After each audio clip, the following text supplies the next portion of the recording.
ദൈവത്തിന്റെ അതിപരിശുദ്ധമായ നാമം വാഴ്ത്തപ്പെടട്ടെ. അല്പനേരത്തെ നമ്മളോട് ചിന്തിക്കായി ലൂക്കോസിന്റെ സുവിശേഷം 23 അധ്യായം 34 വാക്യം. ലൂക്കോസ് 23 അതിന്റെ 34 വാക്യം. എന്നാൽ യേശു പിതാവേ, ഇവർ ചെയ്യുന്നത് ഇന്നത് എന്ന് അറിയായിക കൊണ്ട് ഇവരോട് ക്ഷമിക്കണമേ എന്ന് പറഞ്ഞു. അനന്തരം അവർ അവന്റെ വസ്ത്രം വിഭാഗിച്ച് ചീട്ടിട്ടു. നമ്മുടെ കർത്താവായ യേശുക്രിസ്തുവിന്റെ ക്രൂശീകരണ സമയത്ത് കർത്താവായ യേശുക്രിസ്തുവിന്റെ ക്ഷമിക്കുന്നതായിട്ടുള്ള ഒരു മനോഭാവമാണ് നമുക്കിവിടെ കാണുവാൻ സാധിക്കുന്നത്. നമ്മുടെ ദൈവം എന്ന് പറയുന്നത് ക്ഷമിക്കുന്നവനായ ദൈവമാണ്. ഈ ദൈവം മനുഷ്യരെ സൃഷ്ടിച്ചു. മനുഷ്യൻ അവന്റെ പാതകളിൽ പാപത്തിലേക്കും മറ്റും തിരിഞ്ഞു മാറിയപ്പോൾ അവരെ രക്ഷിക്കുവാൻ തന്റെ പുത്രനായ ക്രിസ്തുവിനെ അയച്ച ഒരു ക്രൂശീകരണത്തിലൂടെ, ഉയർപ്പിലൂടെ അവരുടെ പാപങ്ങൾക്കൊരു പരിഹാരം കൊടുത്ത് അവരോട് ക്ഷമിച്ച് അവർക്കൊരു നിത്യരക്ഷ കൊടുക്കുന്ന ഒരനുഭവമാണ് ഇവിടെ കാണുവാൻ സാധിക്കും. അപ്പോൾ ദൈവം എന്ന് പറയുന്നത് ക്ഷമിക്കുന്നവനാണ്. യേശു പറയുന്ന ഒരു കാര്യമാണ്, ഇവർ ചെയ്യുന്നത് എന്തെന്നറിയാകിയാൽ ഇവരോട് ക്ഷമിക്കണം. തന്നെ അടിക്കുന്നവരോടും തന്നെ ദുഷിക്കുന്നവരോടും ക്ഷമിക്കുന്നവനായ ഒരു കർത്താവിനെയാണ് ഇവിടെ കാണിക്കുന്നത്. ഇത് നമ്മൾക്ക് തരുന്ന ഒരു ആഹ്വാനം എന്ന് പറയുന്നത് നമ്മളും തമ്മിൽ ക്ഷമിക്കണം. ഇതാണ് ഈ വചനത്തിന്റെ മറ്റൊരു സന്ദേശം എന്ന് പറയുന്നത്. കാരണം ക്രിസ്ത്യാനി എന്ന് പറയുന്നത് ക്രിസ്തുവിനെ അനുഗമിക്കുന്നവനാണ്. ക്രിസ്തുവിനെ അനുകരിക്കുന്നവനാണ് ക്രിസ്ത്യാനി എന്ന് പറയുന്നത്. അതുകൊണ്ട് ക്രിസ്തുവിനെ അനുഗമിക്കുമ്പോൾ ക്രിസ്തു പറയുന്നത് നിങ്ങൾ ക്ഷമിക്കണമെന്നാണ്. ഇവർ ചെയ്യുന്നത് എന്തെന്ന് ഇവർ അറിയായികയാൽ ഇവരോട് ക്ഷമിക്കണമെന്ന് പറയുന്നത് പോലെ നാമും മറ്റുള്ളവരോട് ക്ഷമിക്കണം എന്നുള്ളൊരു വലിയ സന്ദേശമാണ് നമുക്ക് ഇവിടെ കാണുവാൻ സാധിക്കുന്നത്. കാരണം നാം പഠിക്കുന്ന കർത്താവായ യേശു ക്രിസ്തുവിനെയാണ്, നാം അനുഗമിക്കുന്നത് യേശുവിനെയാണ്. യേശു പറഞ്ഞൊരു കാര്യമുണ്ട്, ശിഷ്യത്വത്തിന്റെ പദവി പറയുമ്പോൾ എന്നെ അനുഗമിക്കുന്നവൻ തന്നെത്താൻ ത്യജിച്ച് ക്രൂശെടുത്ത് എന്റെ പിന്നാലെ വരട്ടെ. അങ്ങനെ ശിഷ്യത്വമുള്ള ഒരു വ്യക്തിയായിരുന്നു പത്രോസ് എന്ന് പറയുന്നത്. പത്രോസ് എന്ന് പറയുന്നത് തന്റെ ഉപജീവനം എന്ന് പറയുന്നത് മീൻപിടുത്തമായിരുന്നു. യേശു പത്രോസിന്റെ പടകിന്റെ അടുക്കിലേക്ക് വരുമ്പോൾ, യേശു പത്രോസിനെ വിളിക്കുമ്പോൾ പത്രോസ് തന്റെ വലയും ആ വള്ളവും വിട്ട് തനിക്കുള്ളതൊക്കെ ഉപേക്ഷിച്ച് യേശുവിന് പുറകെ വരുന്ന ഒരു അനുഭവമാണ് നമുക്ക് കാണാം. തന്നെത്താൻ ഉപേക്ഷിച്ച് അല്ലെങ്കിൽ തന്നെത്താൻ ത്യജിച്ച് ക്രൂശെടുത്ത് യേശു ക്രിസ്തുവിനെ അനുഗമിക്കുന്ന ഒരു അനുഭവമാണ് നമുക്ക് ഇവിടെ കാണുവാൻ സാധിക്കുന്നത്. അങ്ങനെ ക്രിസ്തുവിനെ അനുഗമിക്കുന്നു എങ്കിലും അവസാന സമയത്ത് പത്രോസ് യേശുവിനെ തള്ളിപ്പറഞ്ഞ് പിൻവാങ്ങുന്ന ഒരു അനുഭവത്തിലേക്ക് നമുക്ക് കാണുവാൻ സാധിക്കുന്നു. എന്നാൽ യേശു പിന്നെയും ഉയർത്തെഴുന്നേറ്റ് പത്രോസിന് വീണ്ടും പ്രത്യക്ഷനായി പത്രോസിനെ പിന്നെയും യേശു വിളിക്കുന്ന ഒരു അനുഭവമാണ് കാണുന്നത്. ഇവിടെ കാണുന്നത് പത്രോസ് യേശുവിനെ തള്ളിപ്പറഞ്ഞുവെങ്കിൽ പത്രോസിനെ വീണ്ടും യേശു തൻ്റെ ജീവിതത്തിലേക്ക് അല്ലെങ്കിൽ തന്നിലേക്ക് വിളിക്കുന്ന ഒരു അനുഭവമാണ് ഇവിടെ കാണുവാൻ സാധിക്കുന്നത്. പത്രോസിനെ യേശു അവിടെ തള്ളിപ്പറയുന്നില്ല. കാരണം എന്താണ്? ക്ഷമിക്കുന്നവനായ കർത്താവാണ്. അപ്പോൾ ഇവിടെ പത്രോസ് തള്ളിപ്പറഞ്ഞു എങ്കിലും ഈ കർത്താവ് ക്ഷമിക്കുന്ന ഒരു കർത്താവാണെന്നാണ് ഇവിടെ തെളിയിക്കുന്നത്. ഇവിടെയൊക്കെ നമുക്ക് മനസ്സിലാക്കുവാൻ സാധിക്കുന്നത് നമ്മുടെ ദൈവം എന്ന് പറയുന്നത് ക്ഷമിക്കുന്നവനാണ്.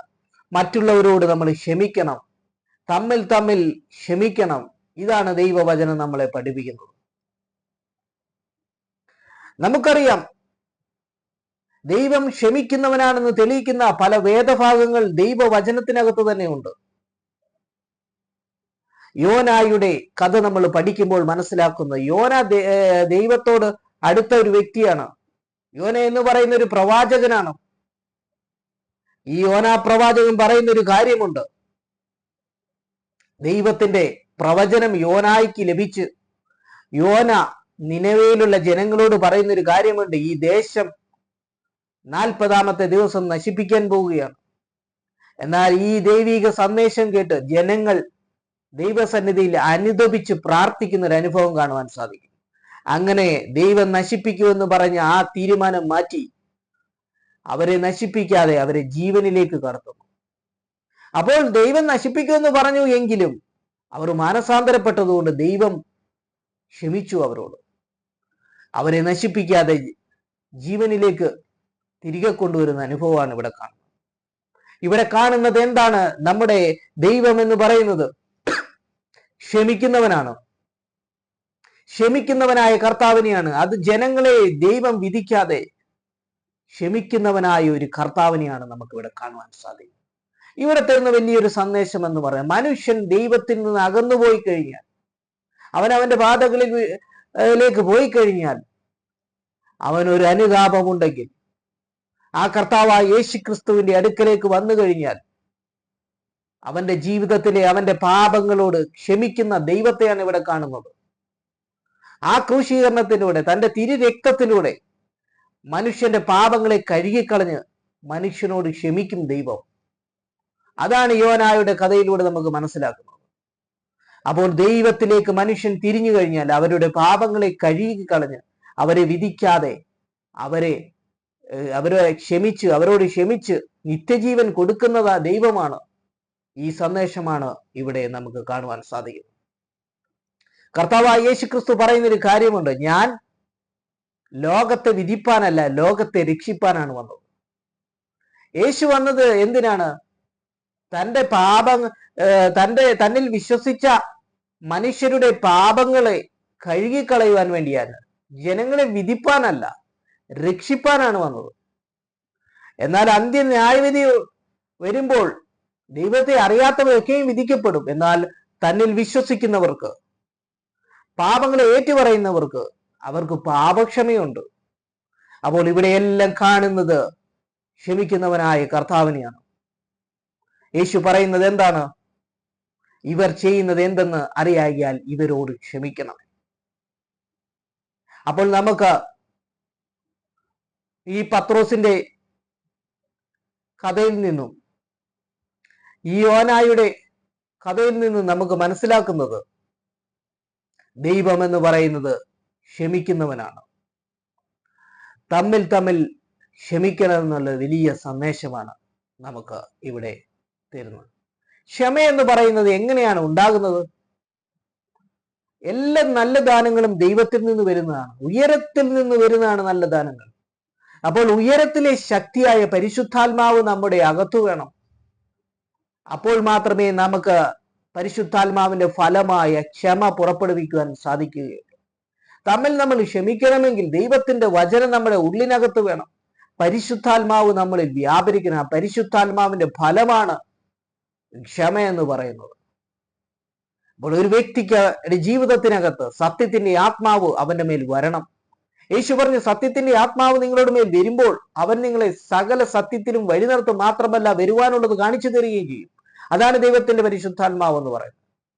പരിശുദ്ധാത്മാവ് നിങ്ങളുടെ മേൽ വരുമ്പോൾ ശക്തി ലഭിച്ചിട്ട് യെരൂശലേമിലും യഹൂദയിലും ശമര്യയിലും എല്ലായിടത്തോളം ഭൂമിയുടെ അറ്റത്തോളം ഒക്കെയും സാക്ഷികളാകുമെന്നാണ് വചനത്തിൽ ഇവിടെ കാണുവാൻ സാധിക്കുന്നത്.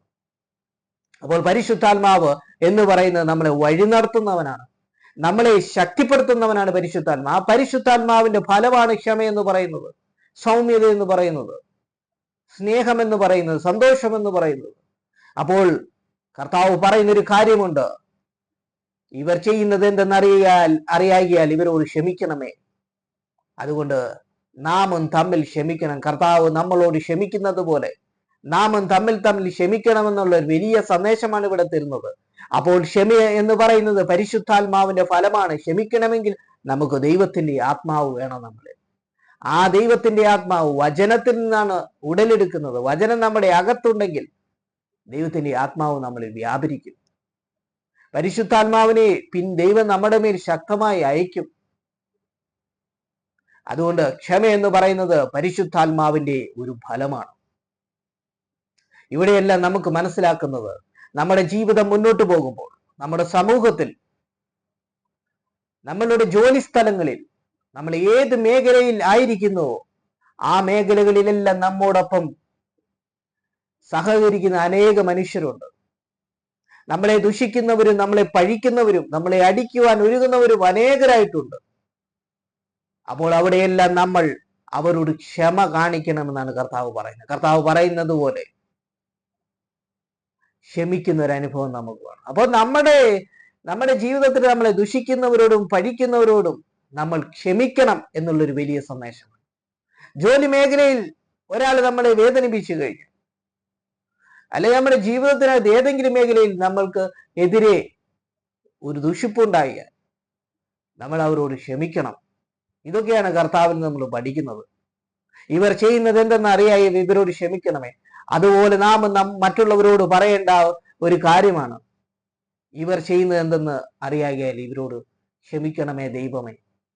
ഇതായിരിക്കണം നമ്മളുടെ പ്രാർത്ഥന എന്ന് പറഞ്ഞു. യേശു പറഞ്ഞൊരു കാര്യമുണ്ട്, സ്വർഗസ്ഥനായ പിതാവേ എന്ന് തുടങ്ങുന്ന പ്രാർത്ഥന ശിഷ്യന്മാർക്കും മനുഷ്യർക്കുമൊന്നും പ്രാർത്ഥിക്കാൻ അറിയത്തില്ല യഥാർത്ഥത്തിൽ. എന്നാൽ യേശു പറയുന്നത്, നിങ്ങൾ ഇവണ്ണം പ്രാർത്ഥിപ്പീൻ, സ്വർഗസ്ഥനായ പിതാവേ നിന്റെ രാജ്യം വരണമേ എന്ന് പറഞ്ഞ് പ്രാർത്ഥനയിൽ നമുക്ക് കാണുവാൻ സാധിക്കുന്നത്, ഞങ്ങളുടെ കടക്കാരോട് ക്ഷമിച്ചിരിക്കുന്നത് പോലെ ഞങ്ങളുടെ കടങ്ങളും ദോഷങ്ങളും ക്ഷമിക്കണമേ. അപ്പോൾ നമ്മളും മറ്റുള്ളവരോട് ക്ഷമിക്കണമെന്നാണ് കർത്താവ് പറയുന്നത്. മറ്റുള്ളവരോട് ക്ഷമിക്കുമ്പോൾ നമുക്ക് ആരോടും കടമില്ല. നമ്മൾ മറ്റുള്ളവരോട് ക്ഷമിക്കുമ്പോൾ അതുപോലെ ദൈവം നമ്മളോട് ക്ഷമിക്കും.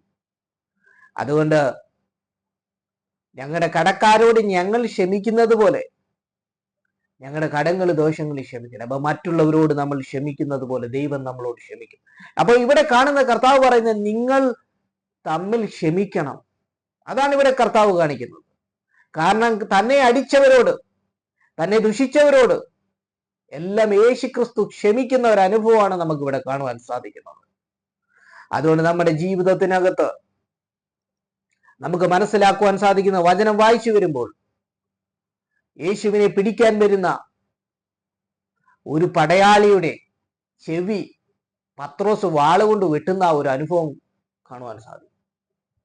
എന്നാൽ യേശു അതിനൊരു പരിഹാരം അവിടെ വരുത്തുകയാണ്. യേശു പറയുന്ന ഒരു കാര്യമുണ്ട്, വാൾ എടുക്കുന്നവൻ വാളാൽ നശിക്കും. അതുകൊണ്ട് വാൾ എടുക്കരുത്, മറ്റുള്ളവരോട് ക്ഷമിക്കണം. യേശു അതിനെ തടയുന്ന ഒരവസ്ഥയാണ് കാണുവാൻ സാധിക്കുന്നത്. അപ്പോൾ ഇവിടെ എല്ലായിടവും നമുക്ക് മനസ്സിലാക്കുന്നത് ക്ഷമിക്കുന്ന അനുഭവത്തെയാണ്. ഇവിടെയെല്ലാം ദൈവം തരുന്ന സന്ദേശം എന്ന് പറയുന്നത്, നമ്മുടെ ജീവിതത്തിനകത്ത് കർത്താവായ യേശുക്രിസ്തു എന്ന് പറയുന്ന ദൈവം, അല്ലെങ്കിൽ ആ അഗ്നി നമ്മളുടെ അകത്ത് കത്തിജ്വലിക്കുന്നെങ്കിൽ നമ്മുടെ വിളക്ക് എപ്പോഴും കത്തിയുമിരിക്കും. ആ വിളക്കിൽ നിന്ന് വരുന്ന പ്രകാശം നമ്മളെ വഴി നടത്തുമ്പോൾ നമ്മൾ മറ്റുള്ളവരോട് ക്ഷമിക്കുന്നവരായി മാറും. അതുകൊണ്ട് യേശു പറഞ്ഞൊരു കാര്യമുണ്ട്, ഇവർ ചെയ്യുന്നത് എന്തെന്ന് അറിയായികയാൽ ഇവരോട് ക്ഷമിക്കണം. അതുകൊണ്ട് നാമും ഈ ക്രിസ്തുവിനെ അനുകരിച്ച് നമ്മുടെ ജീവിതത്തിൽ മറ്റുള്ളവരുമായി ബന്ധത്തിൽ എന്തെങ്കിലും പാകപ്പിഴകൾ ഉണ്ടായാൽ നമ്മളും അവരോട് ക്ഷമിച്ച് നമുക്ക് മുന്നോട്ട് പോകാം. ഈ വലിയ സന്ദേശമാണ് നമുക്ക് ഇവിടെ കാണുവാൻ സാധിക്കുന്നത്. അതുകൊണ്ട് ഈ ക്ഷമിക്കുന്നവനായ ദൈവം നമ്മളോടുകൂടെ എല്ലാ നാളും ഉണ്ട്. ഈ വചനത്താൽ ദൈവം നമ്മളെ അനുഗ്രഹിക്കട്ടെ.